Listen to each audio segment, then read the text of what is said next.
Habits, overstanding, and shaping your outcomes. Your outcomes are a lagging measure of your habits. Your net worth reflects your financial habits. Your weight shows your eating habits. Your knowledge mirrors your learning habits. Your clutter reveals your cleaning habits. In essence, you get what you repeat. Have you ever felt frustrated because a goal hasn't manifested? I have too. Sometimes I fall into a pity party or a poor me mindset. But then I remind myself, I didn't do the work. I only feel like this when I haven't done the work. I often repeat to myself, you can't be upset about the results you didn't get from the work you didn't do. At the end of the day, it's all up to us. Make the most of every day. Have you taken a close look at your habits? Do your daily habits reflect the direction you want your life to take? Are your habits aligned with your why? If you're not committed to something, it might not be aligned with what you truly want. Habits are within your control and indicate how aligned you are with your goals. The guarantee of success in achieving your goals lies in the small habits you build daily. Small actions done consistently lead to significant change. You don't need to master anything overnight. You just need to get a little better each day. You only need to outperform a previous habit one time. That's it, just once. When you do, your brain rewires, and you establish a new baseline to build from. It's amazing how quickly you can create significant changes by making small adjustments every day. You are more moldable and adaptable than you might think. You can strengthen your character in less time and with less effort than you imagine. 3 stages of habit installation. Have you heard of ritual plasticity? It's a concept similar to neuroplasticity, but it specifically applies to habits and routines. Introduced by Robin Sharma, it describes the 3 stages that every new habit undergoes. Destruction, days 122. This initial phase is about breaking down the old habit patterns. It involves discomfort and resistance as your brain begins to dismantle the neural pathways associated with the previous habit. This stage can feel like a struggle because your brain is literally rewiring itself. Installation, days 23 to 44. In this phase, you're building new neural pathways and emotional connections to support the new habit. It often feels confusing or chaotic, like being in the middle of a renovation, because your brain is still getting used to the change. This is the messy middle, where it's easy to lose motivation, but it's also where significant growth happens. Integration and automaticity, days 45-66 plus.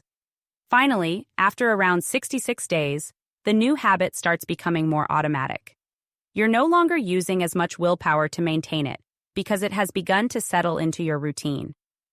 Your brain has now formed strong neural connections for this new behavior, and your energy is freed up for other challenges. Remember these 3 stages: destruction, letting go of old habits; installation, building new habits; and integration, staying consistent. The habit of reliability. Imagine a life where you consistently did everything you promised yourself. No one else is going to hold you accountable. This is your responsibility. Too often, people do the bare minimum, drifting through life without fully engaging with its possibilities. To truly thrive, you must train yourself to be your own accountability partner.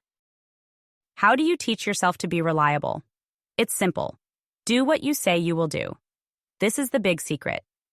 As we'll explore in the sections on the power of belief and the power of the spoken word, every word matters.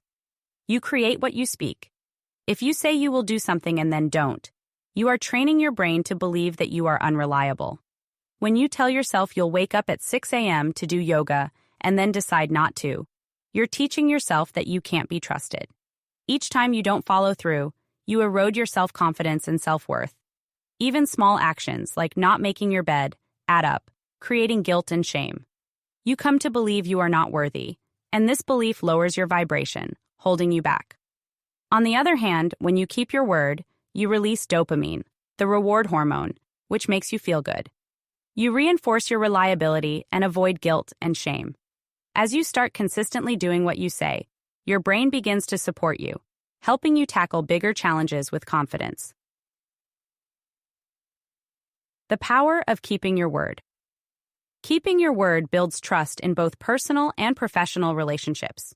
Integrity means doing what you say you will do and maintaining a consistent moral character.